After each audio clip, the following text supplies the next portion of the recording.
सर्दियों की गहरी रात थी।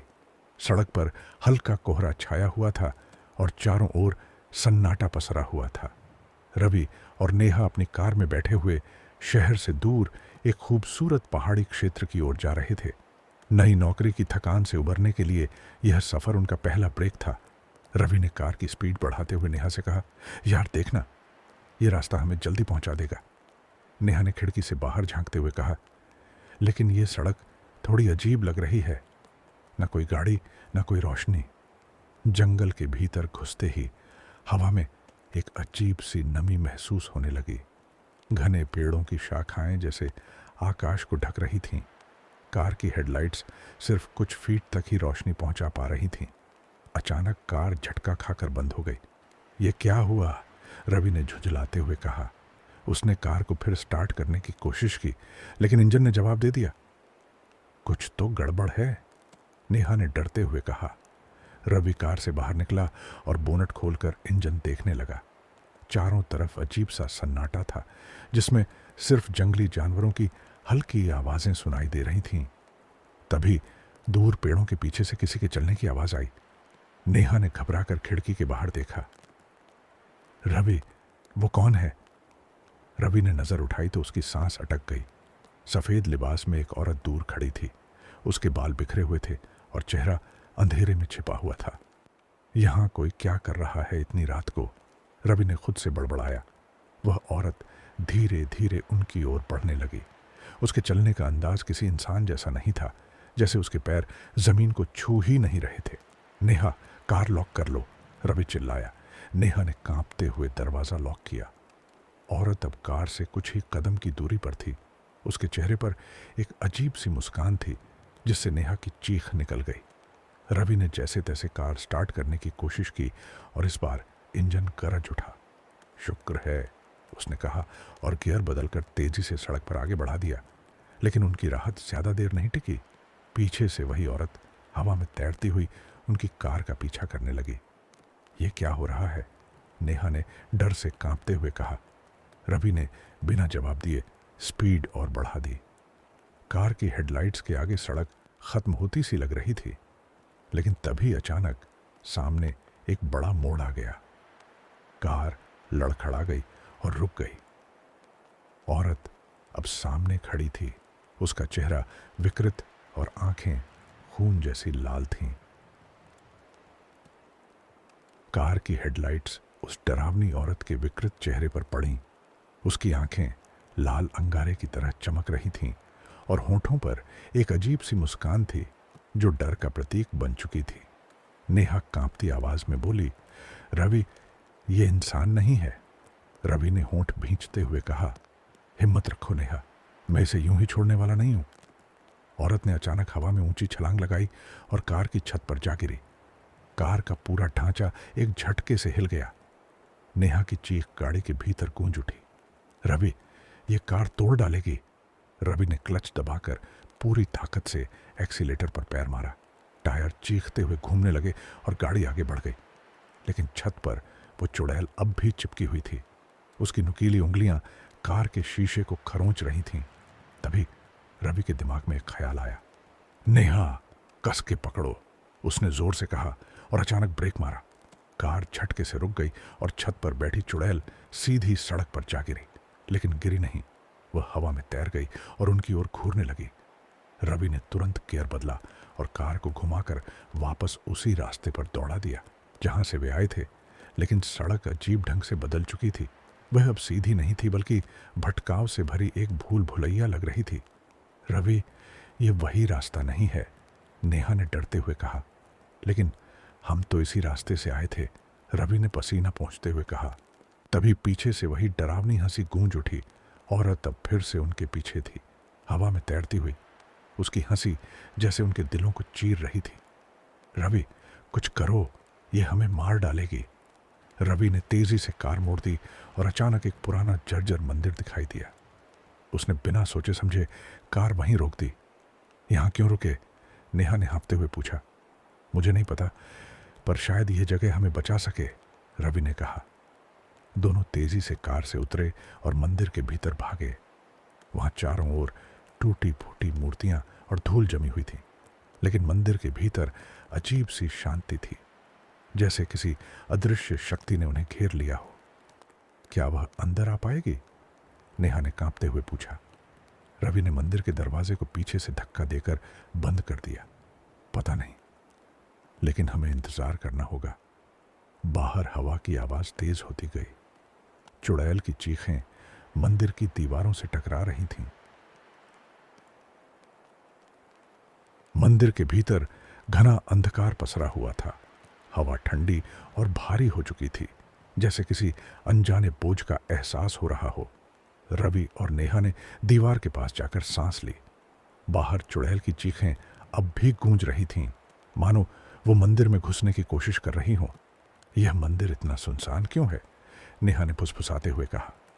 रवि ने चारों ओर नजर दौड़ाई।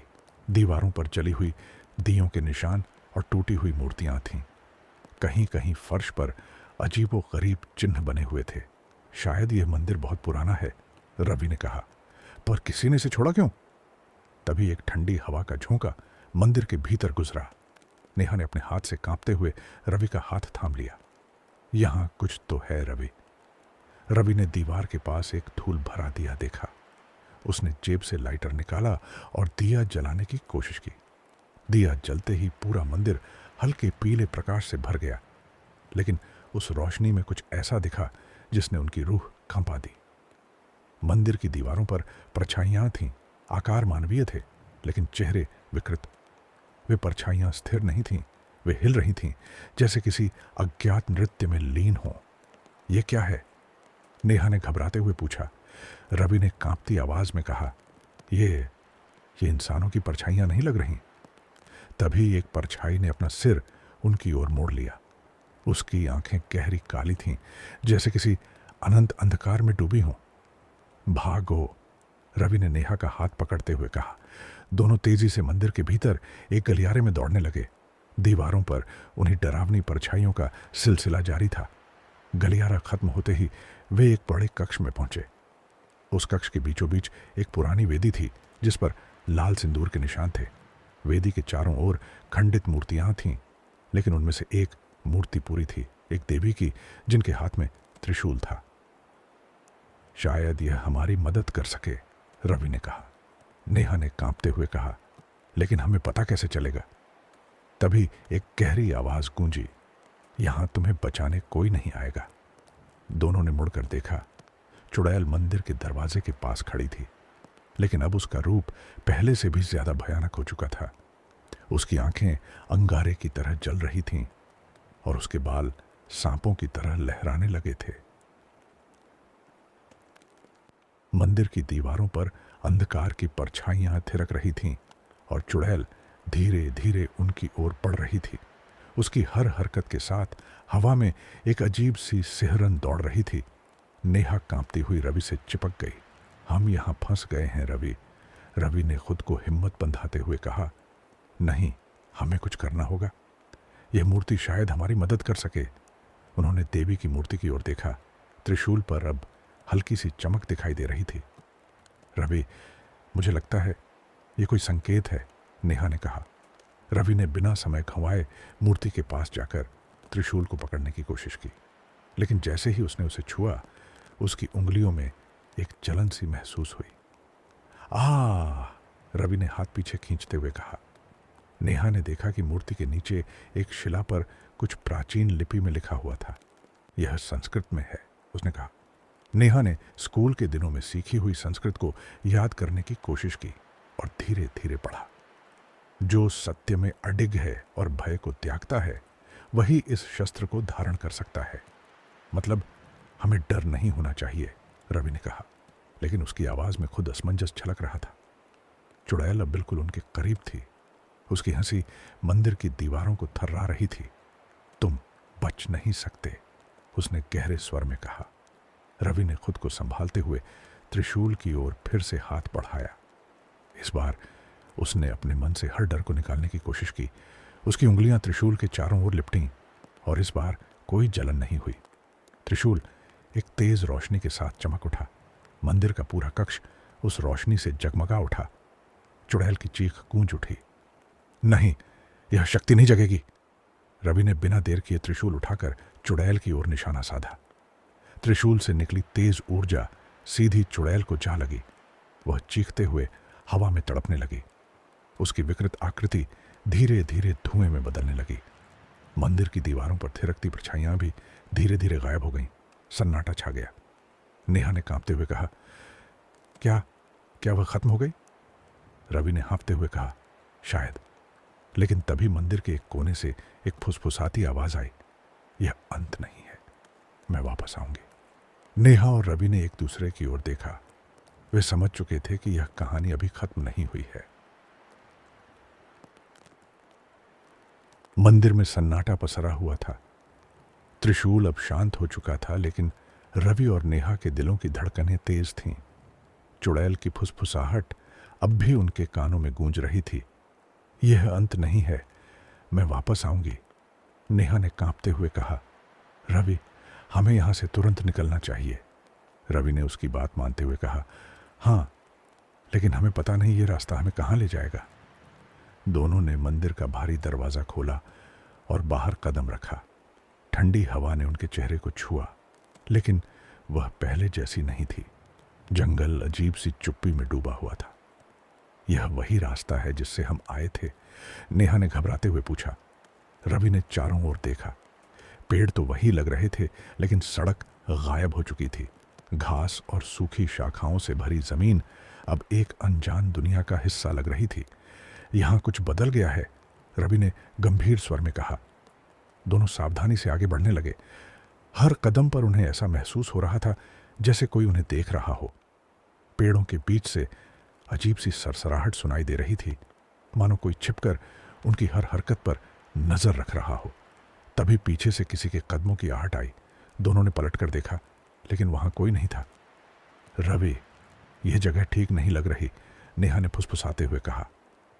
हिम्मत रखो, रवि ने कहा, लेकिन उसके खुद के स्वर में भी आत्मविश्वास की कमी थी।